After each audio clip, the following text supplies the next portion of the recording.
Well, thank you everybody for sticking around for the second half of the program. We are now here with a different ensemble. We didn't even introduce the musicians from the last group. That was the Cable Car Quartet with Kang on first violin, Karen on second violin, yeah, Leo on cello, and I'm on viola. Yeah. And now this is the Four Quarters Quartet, with Lily on violin 1, Alex on violin 2, Daniel on cello, and me again. Okay. So we're here to play a very different string quartet by Beethoven. And this piece was actually written published 22 years before the last piece was published. But it really feels to me like it is kind of from a different era. So this piece was published in 1825, so exactly 200 years ago in November, so pretty close to the 200th anniversary, which is very fun. And this is one of Beethoven's late string quartets, which is to say it's the string quartets that he wrote pretty close to the end of his life. And this one in particular is special because one of the movements contains a dedication, basically like narrative writing, in kind of the like not the title of the movement, but about the movement, which Beethoven didn't really do a lot. And what he was writing about was that he had just recovered from a really terrible illness that almost killed him. And as he was recovering, he wrote this piece, and the dedication, the sort of translation of the dedication for this middle movement of the piece is the holy thank you song to God for kind of allowing me to recover from my illness. So this piece had a lot of meaning for Beethoven and a lot of really specific meaning around, the feeling of having more life when you didn't think you would. So this is a big piece that we really love, and we would like to take you through the themes of the different movements of this piece before we play, just to give everybody something to kind of listen for throughout the piece, because what Beethoven was really known for as a composer was taking really simple ideas and composing them together in really complex ways to sort of create these very beautiful and complex structures. So the theme also throughout this piece is really struggle, like kind of struggle, pain, ultimately, I guess, redemption or recovery. And the way that Beethoven sort of expresses struggle a lot is with small intervals, kind of like themes that are trying to move but kind of have trouble. I think some people might be asking to like turn down the HVAC if that's possible, just for the noise. Yeah, so the piece opens with a, so I'm going to ask Lily, Alex, and Daniel to briefly play some of the themes for everyone before we play the piece. So the first theme is sort of, you'll hear the small intervals and you'll hear like a lot of struggle and dissonance. You hold the note and you play. Yeah.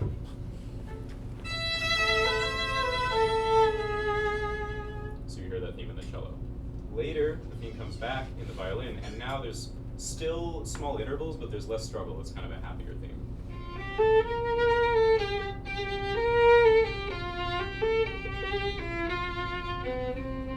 Right. So the first movement kind of goes back and forth between those two themes. Close on.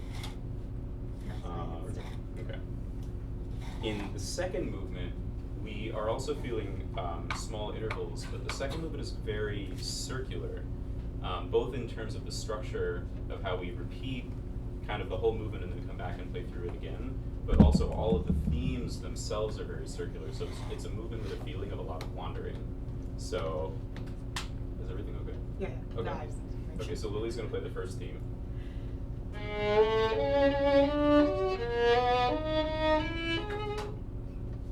And then later on, there's sort of a trio section with another kind of circular theme in the violin.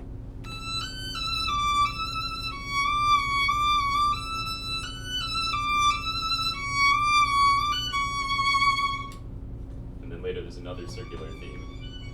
Whoops.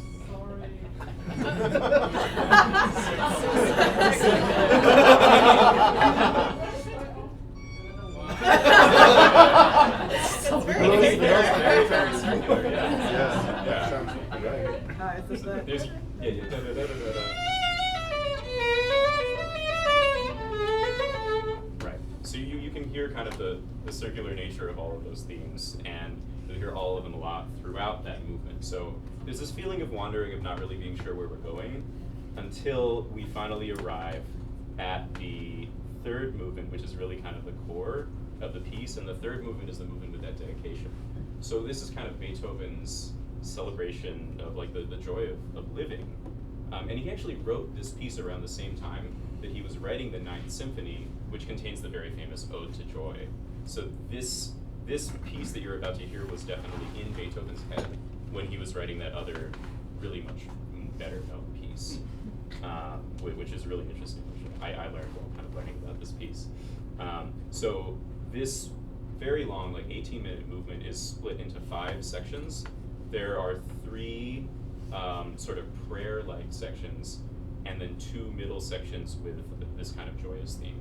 So what Beethoven does is the prayer theme recurs, and as it comes back each time, it becomes kind of more complicated, and it's kind of expressing different ideas of like struggle and beauty. So Lily's going to play the first time.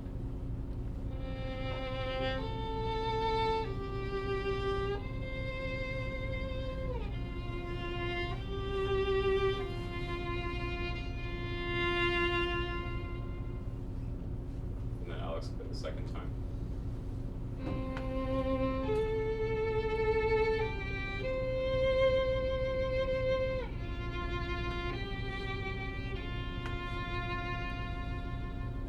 So you can hear the idea is similar, but it's getting broken up a little bit. And now for the third theme.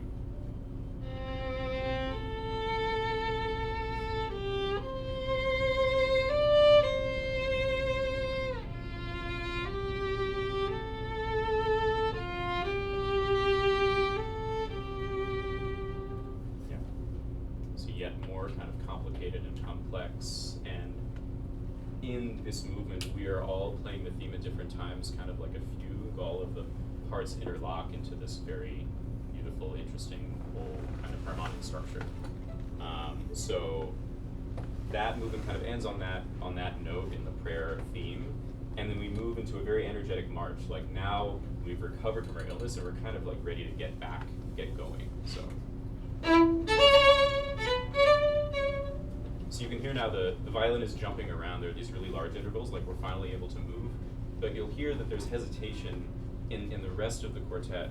We're kind of struggling to like keep up. There are starts and stops, and it's a little bit of uncertainty until Lily really like takes off into this wild sort of solo, and she brings us along with her into the final movement, which has a very exciting sort of moving theme.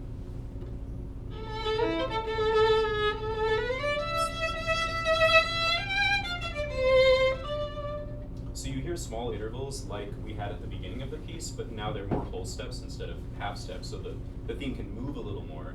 And we also have some of the larger intervals from the themes from like the fourth movement.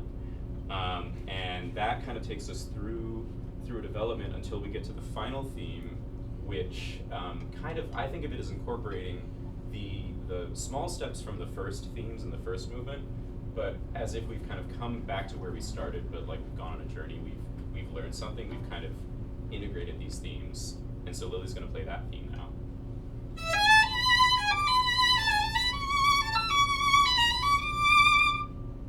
And so just to remind us, if Dan, you want to play the first theme again?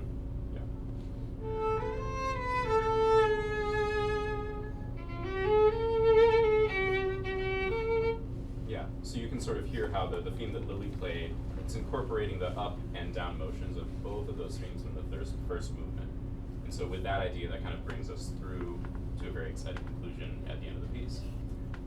Yeah, so I hope that gives everybody something to, like, things to listen for as we bring you through this piece, which we're very excited to play now. So yeah, thank you again also.